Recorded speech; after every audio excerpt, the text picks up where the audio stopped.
There's nothing like seeing 100% of your revenue disappear in a single week to focus your mind on the fact that you may have to do things a little bit differently in the future. This is what has happened to many of us startups and small businesses since COVID-19 hit the scene. For me, after my panic attack had subsided and many glasses of wine later, I realized that this could actually be more of an opportunity rather than a casualty, because it forced me to go back to the drawing board and start looking at what was working and what wasn't in my business. So if you've seen part one, I talk about that whole experience that I went through. Now part two really looks at what were the 4 key points that I looked at in order to re-examine my business and pivot it. Number 1, what was it that I enjoyed doing in my business?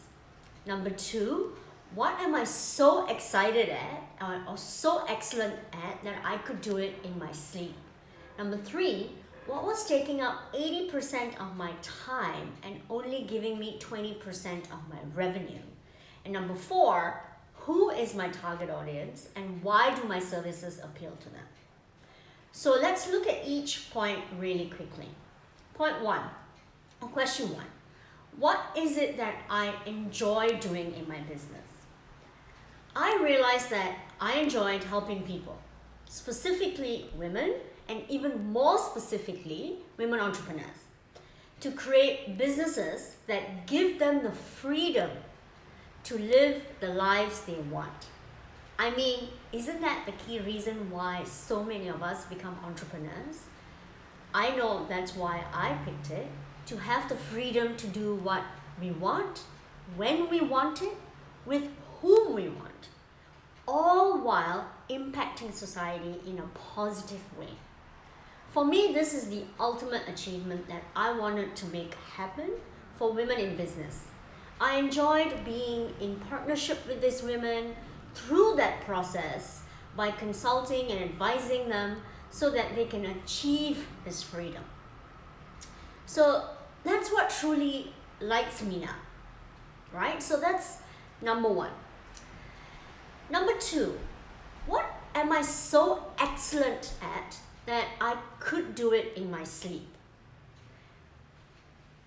3 things: brand building and sales with a big dollar of marketing. Let me give you some background. So I ain't just saying this for the heck of it. For the past 22 years, I have worked with some of the largest brands in the world, from Mercedes to BP's to Standard Chartered Bank to Rolex, Dove, literally every category in the book, helping them build their brands and create go-to-market strategies from a branding and marketing angle. Over and above this, I have managed sales teams with budgets in the millions of dollars. I'm talking US. So when I started my own business 8 years ago, I took all this knowledge and experience and applied it to build my business, my personal brand, got in investors, and exited it in 5 years. Her Wit is my 3rd venture, and I bring an increased amount of knowledge and a hell of a lot more experience in business and in brand building and in marketing to be of service to women and entrepreneurs that want to do the same. Point 3. What was taking up 80% of my time and only giving me 20% of my revenue?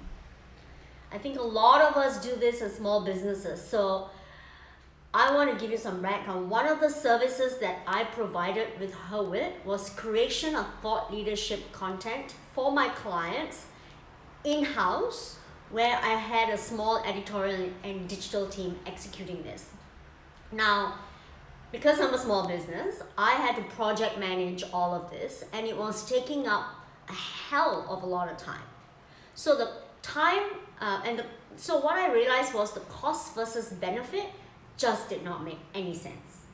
I needed to take a closer look at this part of the business and reevaluate whether it was worth my while and look at what was contributing to 80% of my revenue. When I started to go through the data and the numbers, I realized that 80% was coming from my consulting and advisory services, right? Point number 4, who is my target audience and why do my services appeal to them? When I looked at the data again, there were 3 clear audiences that I was attracting. Number 1, female founders who were sole traders, startups, and small businesses. Number 2, women in a corporate career making the transition to entrepreneurship or starting or had a side hustle. Number 3 were professional career women coming from a multicultural or migrant background wanting to build their personal brands and in turn build their career. So, my pivot seemed really clear. Drop the content creation, social media, and digital in-house service and focus on my consulting, coaching, and advisory service and laser focus on my top 3 audiences. Now, and this clarity that I gained had resulted in me building out a new blueprint to take my business to the next level, right? I know there's a lot of content out there on pivoting your business, but I personally found a lot of them move into execution stages straight off. Like, get on social media, do more social posts, create more content, have a webinar, move all your stuff online, create an online course, and 1,001 other points to action on. To be honest, all of this is quite pointless if you don't put a strong foundation in place for your business in order to be able to execute these things to grow, right? So, quoting words from a very wise man, when one builds his house upon a solid rock, he weathers the storm, and the builder is called wise. But the house built on sand collapses during a storm, and the builder is called foolish. If you guys don't know who that was, it was Jesus, y'all. So, when I work with my tribe of women in business, as well as professional women, these are the fundamentals I start with. Because when you start putting on the building blocks to grow, it will be built on solid rock and not sand. What happens to houses that are built on sand? They crumble. That's the same with businesses. I know this for a fact because I live it every day.